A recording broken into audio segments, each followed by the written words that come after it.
Welcome to the Epic Success Podcast. I am your host, Dr. Shannon Irvine.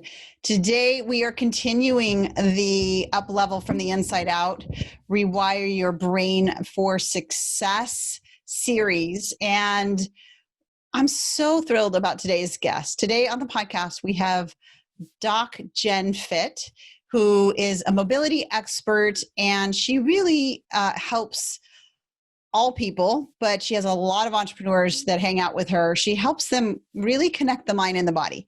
She really helps through the parasympathetic and the sympathetic nerve system understand why things get blocked, how you can really move into your most creative and most focused self.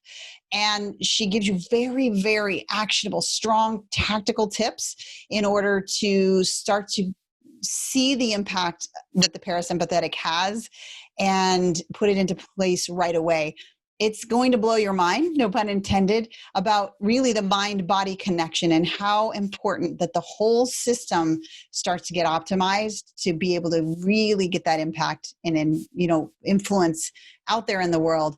We have to have the whole system working. And I think this is going to be really a game changer for a lot of you, like it was for me when I started connecting the mind-body connection to my work as an entrepreneur.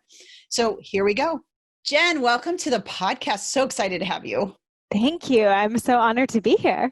So we are in this series all around up-leveling entrepreneurs from the inside out. We're talking to our high performers, those who are listening and they're really ready to go to the next level, but there seems to be something in the way and they can't quite figure it out. And one of the big things that I've learned over the last year's journey is how I had a disconnection from here to here.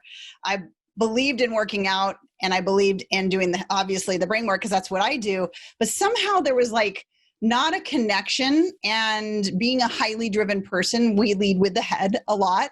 And we lead with the idea that I've got to hustle and I've got to grind. And my tribe knows I ended up with pretty much killed, dead adrenal glands about a year ago and couldn't figure out why everything had stopped. And so that's when I found your work, and our mutual friend, Jacqueline Umoff, said, you've got to check her out. And I'm like, oh my gosh, I'm obsessed with what you do. So can you tell everybody a little bit about you, what you do, and why it's so important that they ground into the work that you're doing? Yeah, well, thank you.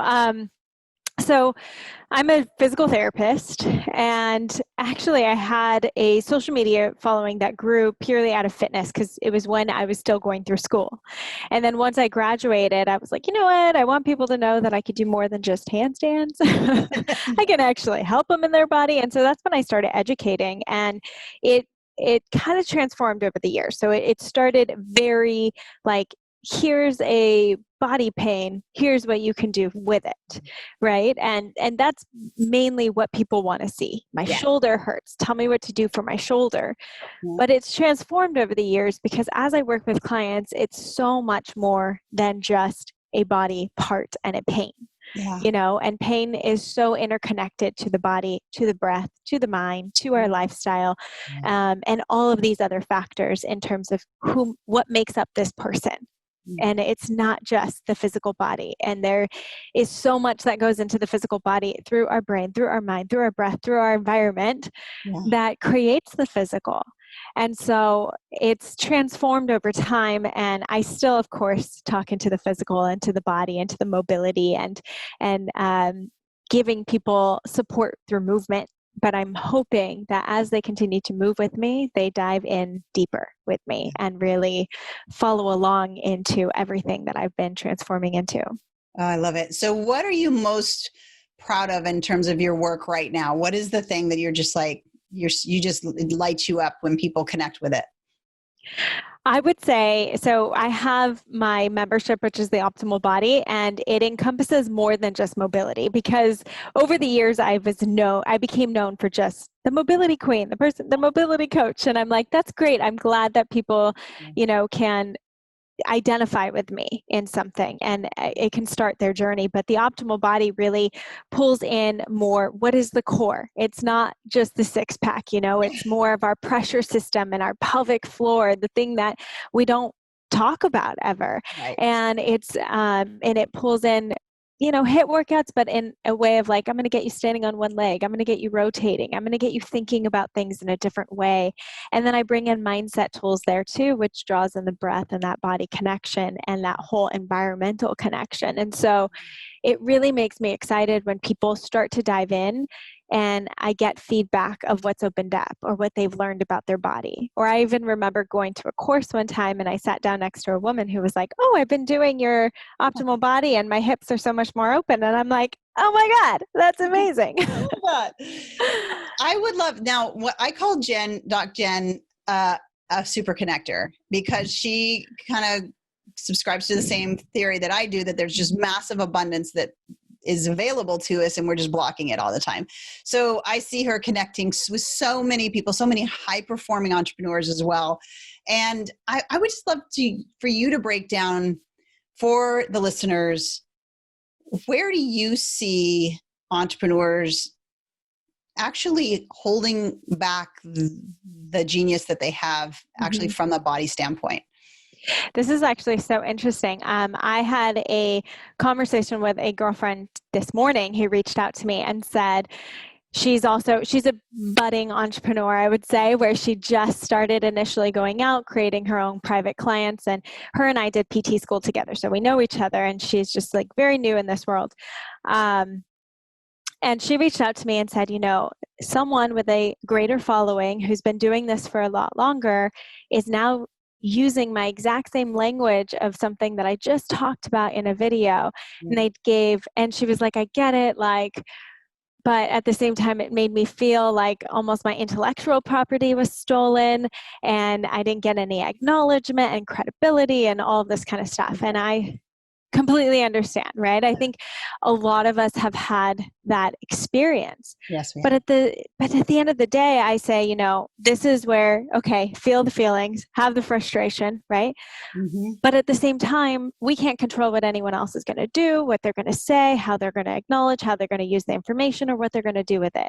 We have zero control over that. And so focusing and getting so kind of pinholed into this area that we can't control does nothing for our business or for our clients. Yeah. And so it's more about okay, I feel that I didn't feel great about that, but I'm going to give that grace and say she needed that for whatever reason, or they needed that for whatever reason. And I'm going to continue to say my work is getting out there. It's helping people, whether it's through me or a different vessel. And I'm going to continue to step in and spread the word, because there's abundance in this world and there's room for everyone. And so we kind of had that whole conversation, because I understand I've had it before, I've had it happen. And at the same time, I continue learning from others. And as much as I try to acknowledge who I get the information from every single time we can't.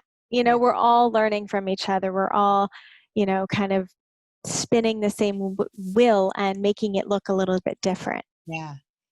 Yeah. And the reality is our voice, and that is the differentiator, period. Mm-hmm. So one of the things I notice a lot working with entrepreneurs in the, trying to get to 6 and 7 figures is they have a lot of emotions that they deny and fear and grief and overwhelm and worthiness and all those things. And sometimes they get stuck. And I know you work with people on this. So I'd love for you to talk about that.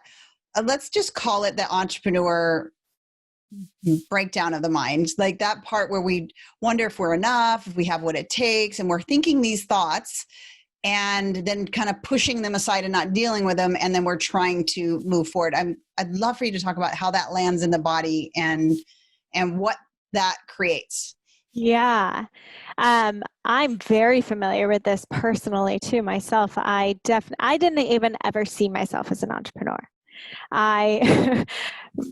Even though it kind of always kind of happened and I didn't even realize that it was happening. So as I was going through school, I was taking a Pilates class and then kind of was taught under the wing of that Pilates instructor. And then she eventually had me working, and then she eventually had me holding my own classes.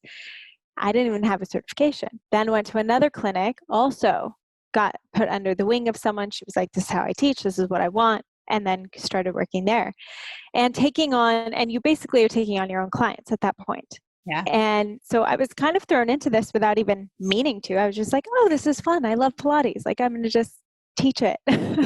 And I remember even having clients when I was in school saying, I see you on a billboard. I see you like on a book. And I'm like, what are you talking about? Yeah. Because I could not even identify with what they were saying. There was like, it was not even in my wheelhouse, in my mindset or anything. And then once I started to step into this and stepped out of the clinic and started doing my own thing and was definitely now acknowledging I'm an entrepreneur.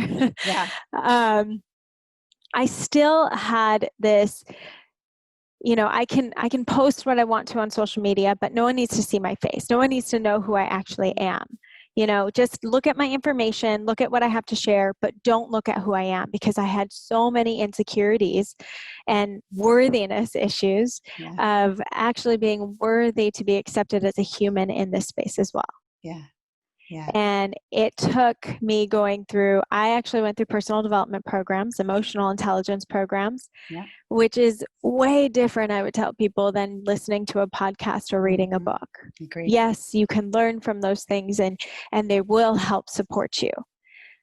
But it's a different level to actually dive in, to be face to face with people and get acknowledged in a way of how you're not showing up or not being your authentic self. Yeah. And the moment that I did that, so I was in the middle of a 4-month emotional intelligence program.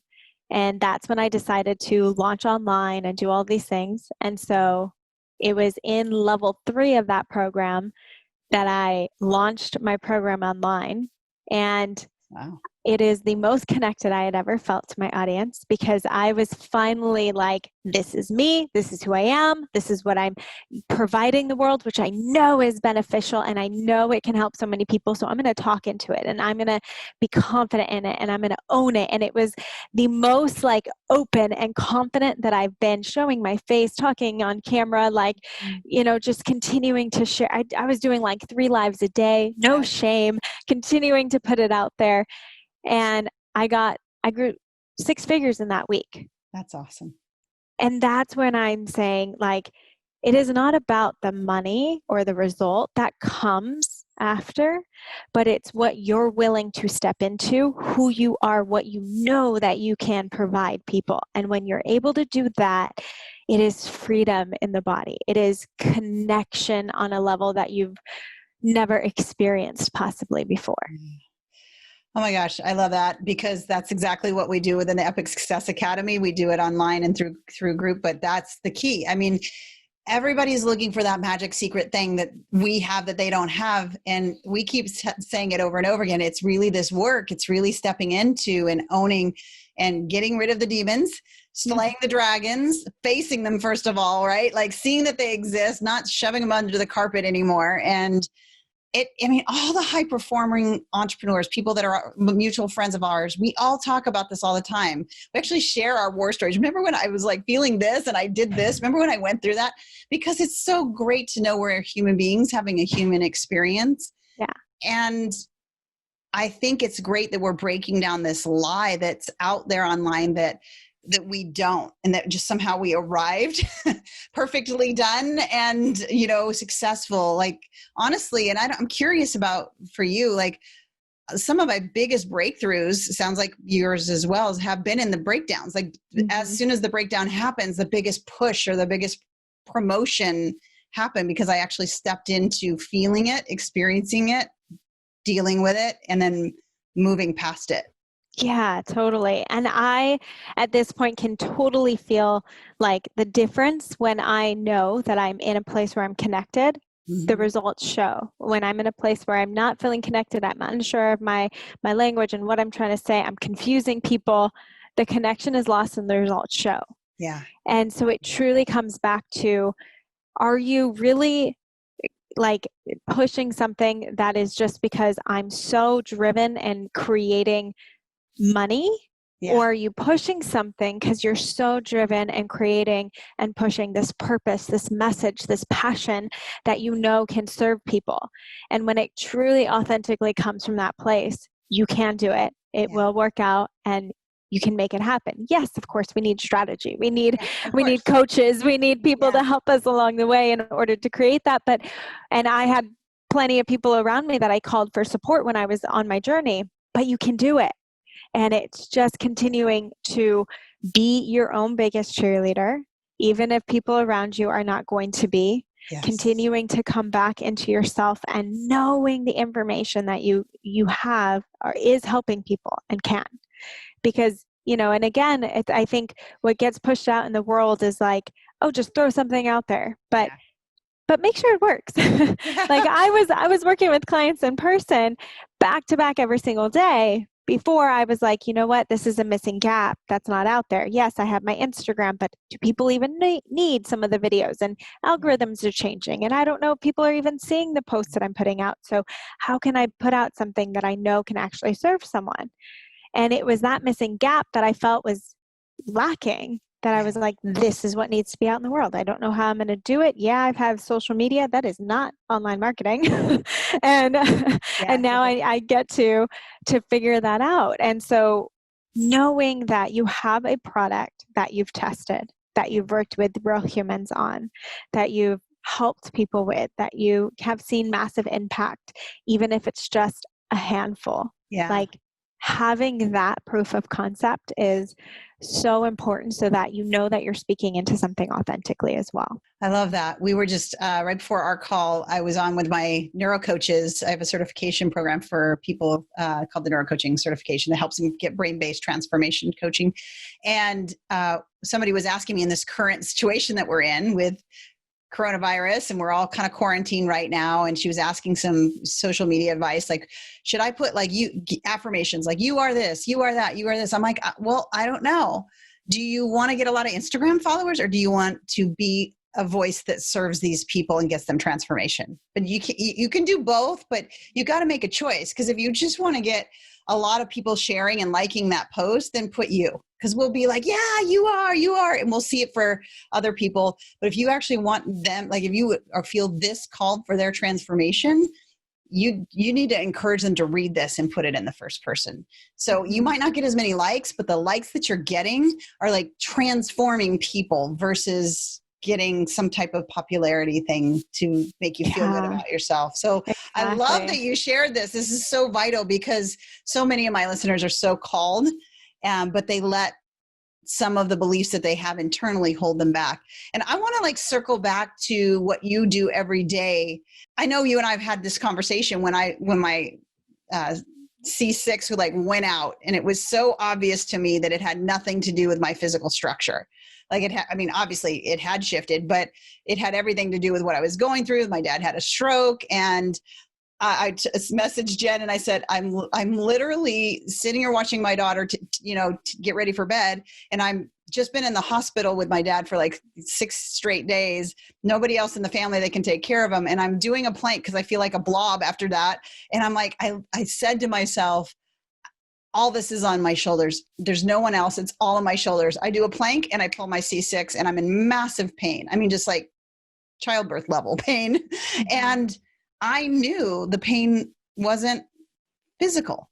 Mm-hmm. Like I knew it wasn't. Like I knew that the emotions caused the physical pain, to the stress to land. It's not that the stress didn't land and things didn't get tight. And yeah.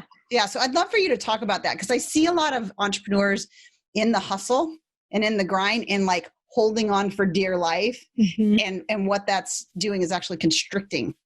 100%. Yeah. So that's where we get to look at the systems of the body, which the autonomic nervous system we've heard about. We've heard about the parasympathetic system, which is your rest, relax, digest. We've heard about the sympathetic system, your fight, flight, freeze, right? Which freeze might even be a contributing but different system. But within those two main ones, that's where we're either operating from.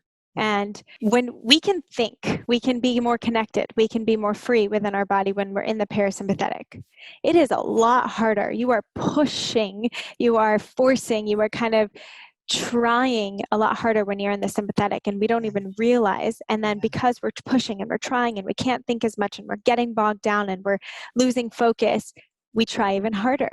And so we start pushing more into that sympathetic. Why is this not happening? I don't understand. Why is this? Blah, blah, blah. The more that I drive into this stressful, frustrated state, the more I only drive that sympathetic state. It's the same thing with pain. That's what I tell people. Okay, all of a sudden we have this experience of pain, which what do we think pain is? It's bad. That's all we know, right? It's like, oh, but then on top of that, I don't have time for pain. Why is pain here? What does this mean? You know?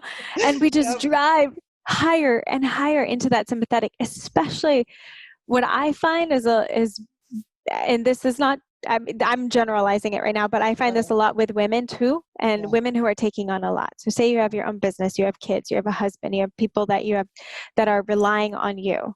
This can be men as well. But when you have all of that, there is no time. Like, I don't have time to acknowledge my pain. This is not here. Why is this happening? All that's doing is driving into the sympathetic. And an easy way to think about it, I like to draw people into the breath. So say someone scares you. The first thing we do is we go, and we take a breath in and we hold in that inhalation and think of what your body does. It reactively and reflexively gets really tight against you. And that reaction, if we're staying in this sympathetic stress state, that is happening on your body all the time. Maybe not as like physically you can see it. It doesn't look like it's protecting you, but it's on guard because you're telling your brain that something is wrong, something is fearful, and you're having to drive into that protective state. And so naturally your body gets more tight. So think of back spasms. Think of upper traps needing to be kneaded out all the time. When we inhale and we're more in that inhalation phase, we usually drive the chest up with the breath. That means we're using all the accessory muscles around the neck as well to help with breathing. These should only be turning on if I'm going for a heavy workout, if I'm going for a long run. That's when I want my upper traps, my neck, my scalenes, all of these other areas to help assist my chest to rise and fall as I start working out harder.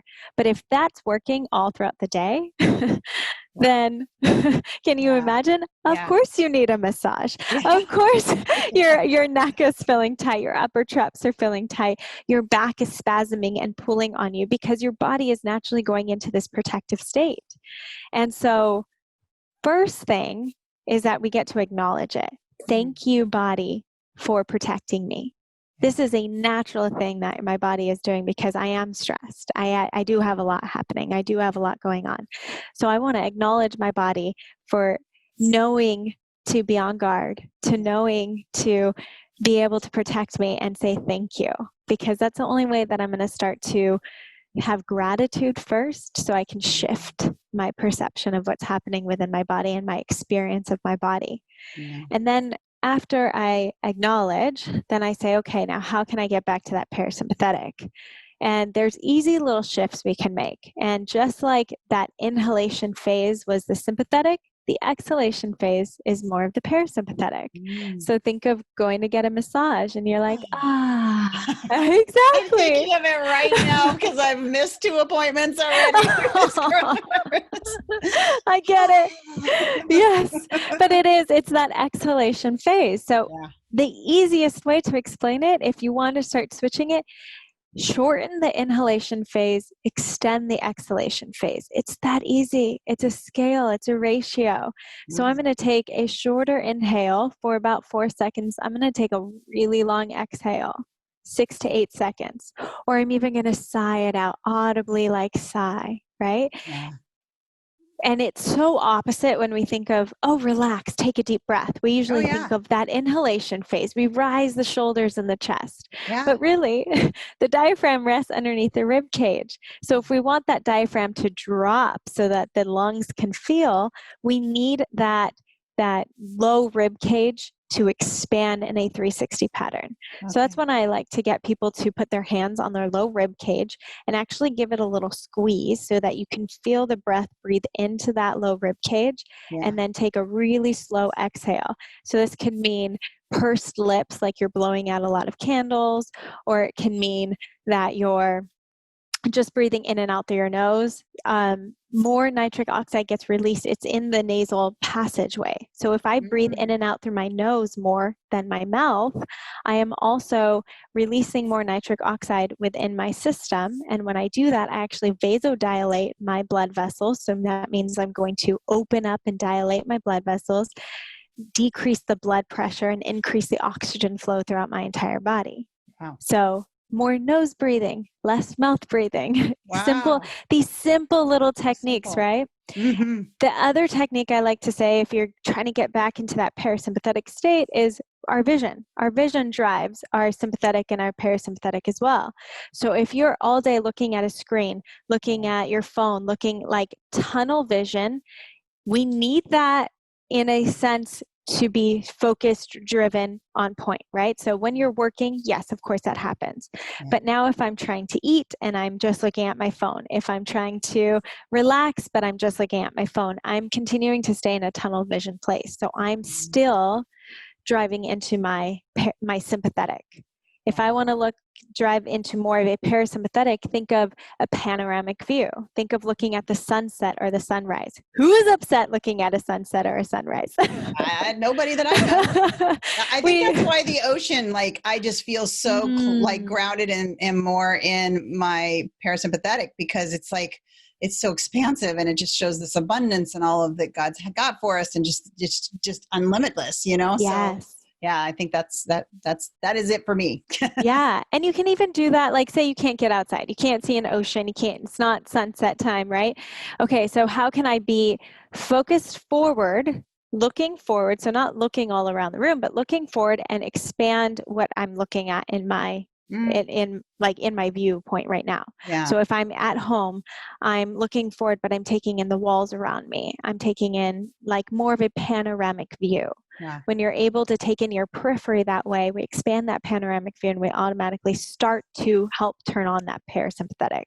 Wow. So we have more control of that automatic nervous system that we didn't think we had before. Like, yes, of course, it's still going to react in the times that it needs to, right, but we can help shift it when we acknowledge and we become more aware of it. So what becomes possible when somebody, so I'm imagining people going, well, this sounds great, but what does this have to do with anything? So like, you know, when you click into that parasympathetic and you're really grounded in it more than you are the other, a lot of people talk about focus and about like being in the zone and those kind of things that create our very best work. I would love for you to talk about like, how does that actually create what everybody's craving to create in the world? So here's the thing. We can either react to what we're doing or we can respond to what we're doing. Yeah. And every time that we move forward into a decision, we're either reacting or responding. Reaction is more of that sympathetic state, like, oh my God, this person's doing that. Now I need to do that. Now I need to shift, and it's that comparison, that reactive state of like, I feel like I'm not doing this, so I need to get that done. And you're in a place that's not aligned, that could not be aligned to your message, and you're only reacting off of what someone is saying, what you're comparing to, what whatever it may be, rather than I'm in my parasympathetic, I'm grounded, I'm connected, and now I'm responding.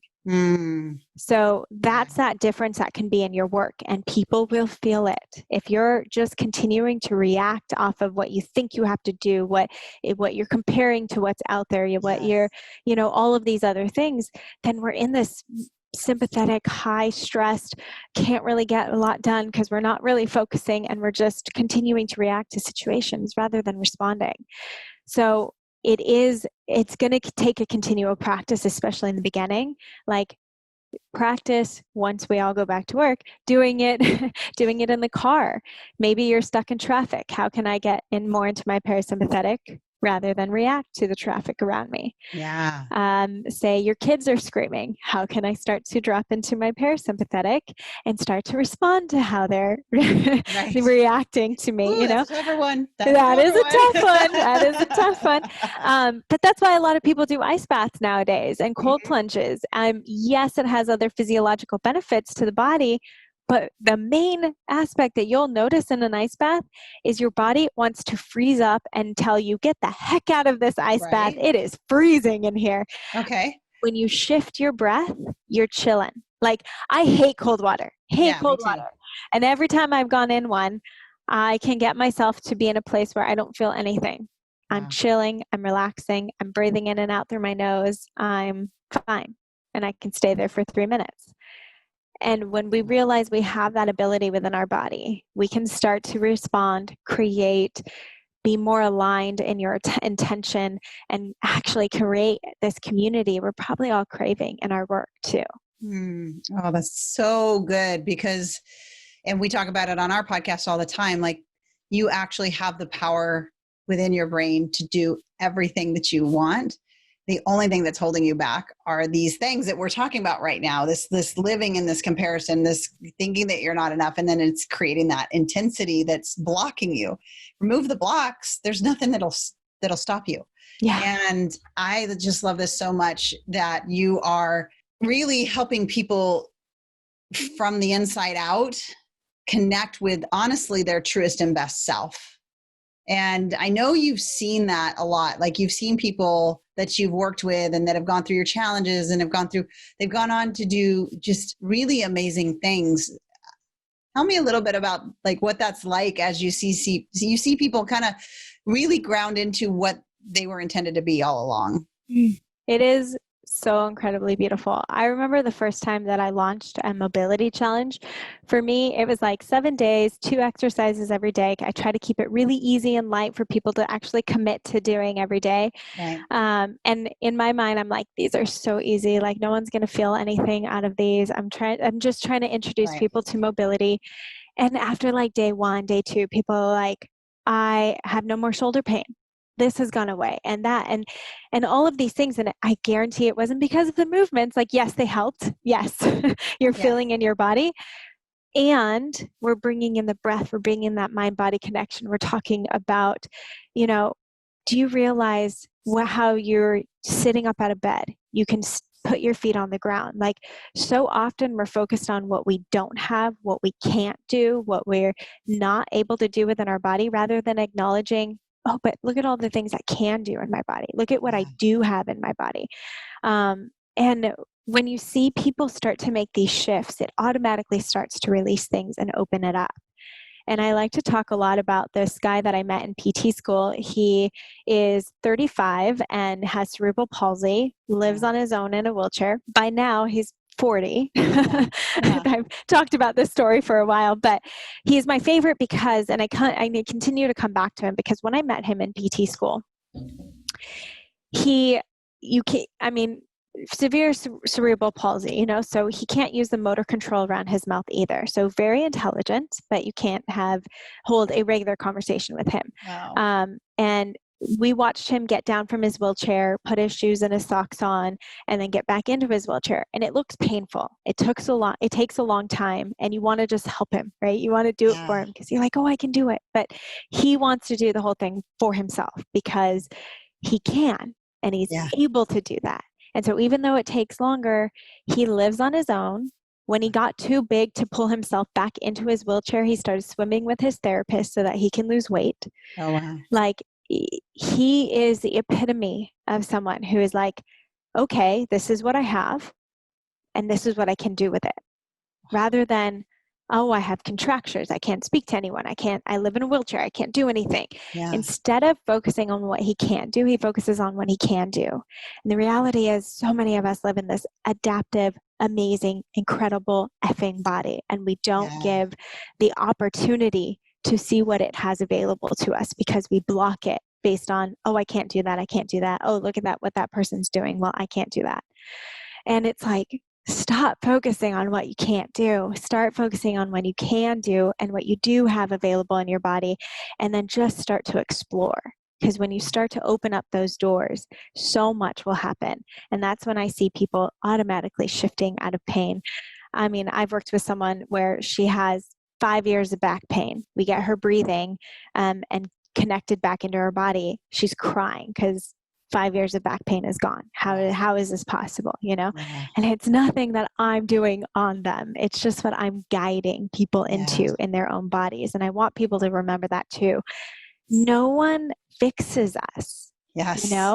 We are guided and we're giving and we're facilitated through the tools of what can help, but we have to integrate that into our own lives. We have to integrate that into our business, into our body, into whatever it is. You don't go to someone and get fixed. Maybe if you're going to an orthopedic surgeon and they're sewing something back together, yes, I will say you're getting fixed. But if you're going to a chiropractor, a physical therapist, an acupuncturist, and you're saying they are doing something to me that is literally fixing me, I would challenge you on that. Yeah. I'm open to challenging anyone on that, because we're facilitating the nervous system. All we're doing is we're talking to your brain to help it perceive a different stimulus, but that doesn't stick and stay unless you do something within your own body. Yeah. So you have to still put in the work. You still have to put in the movement. It's the same thing with our business, right? Yeah. Like you can get all the coaches in the world to help you, but unless you're actually taking what they're saying and implementing it yourself, nothing is going to change. Yeah. So it's the same effect into our bodies. Oh, so powerful. Oh my gosh. And so many things that we can do right away. I just like want to second this. Is why I wanted her on the podcast so much, because just in that moment, like pain became my biggest gift, because it made me pay attention to the fact that I was living in the sympathetic and didn't even realize it. So many entrepreneurs are living in that lane. They had no idea. They just know they can't seem to get off the merry-go-round or whatever, that they just feel trapped. And in that gift of pain, I did the same thing you were talking about. I did the why is it, all this stuff. And then I said, wait a minute. And I recognized what I said right before. And I'm like, wow, okay. And that started a journey for me to say, you know what? I matter. My body is valuable. The things that I'm doing in my body, if my body isn't optimized, nothing that I'm doing and giving out in the world is going to matter, because it's going to be coming from half of me. And been on the breathwork journey, and Jen recommended somebody who's going to be coming on, Brian McKenzie, who's going to be coming on the podcast and going deeper with the breathwork. He's great. Yeah, he's great. I've been following him lately, and that's been pretty awesome. And it's such a powerful thing when people who have these big visions and big callings in the world actually connect all the parts. I work more with the brain and how to wire your brain. You work with the body, but they're so connected and so intertwined. And when we get the whole system working, it's powerful stuff. Oh, yeah. Oh, yeah. So I would love for you, as we wrap up, just let everybody know where they can connect with you, how they can plug into everything Doc Jen Fit and start their own journey on really connecting the pieces. So like you said, Doc Jen Fit, across the board, that is where you'll find me, whether it's docjenfit.com, Instagram, Doc Jen Fit, YouTube, Doc Jen Fit. I'm releasing a lot more videos there lately as well, if you want to dive a little deeper. And I do have a free challenge if anyone wants to experience what this could feel like within the body, going through mobility, actually self-assessing where your restrictions could be and how you can start to break free of them. I have a challenge. So if you go to docjenfit.com/challenge, you can start it at any time. It's 7 days. I promise it doesn't take longer than 10 minutes. And it's an easy way to start to understand your body more. I think awareness is the greatest key. And if we can start to bring this awareness in and learn for ourselves, then we can start to open up magic. Oh, I love it so much. Jen, thank you so much for coming on the podcast, and congratulations. I want to say this publicly. She just was put on the cover of Oxygen magazine today. Thank you. I'm so excited for you. That's just such a big celebration moment for a cover, and go grab that. It's the March edition or April edition? I think it's the March edition. I know. I should know this. So check both out, but you'll see Jen there on the Oxygen magazine cover, and go check her out, because y'all, this has been the game changer for me, getting all the pieces connected. Yes, I know you're a high performer. Yes, I know you have big things in the world, but if the powerhouse comes from the connection. And so make sure you go follow Jen. And again, Jen, thanks for being on. Thank you. Oh my gosh, that was an amazing interview. So many value bombs. Just, I hope that like you're sitting there and you realize how vital all of this is as we are training our brains and transforming our lives and business, that God intended you to have a whole body, not just a mind, not just produce, not just put things out there in the world, but it's literally working together always, whether you realize it or not. And I think after today, I think a lot of us, our minds are like, wow, like I had no idea. I don't know about you, but I lived in the sympathetic nervous system for so long. And here's the weird thing is you kind of can do okay doing that up until you stop being okay. My adrenals failed. Everything started breaking down. And I'm walking still through that journey right now, and I'm sharing it as well. So, you know, of course, the more I do, the more I'll share that. That's why I really wanted Dr. Jen Fit to come on. So make sure you check out the show notes, connect with her, do the challenge if you've never experienced anything like that. And I will see you next week on the Epic Success Podcast. Bye for now.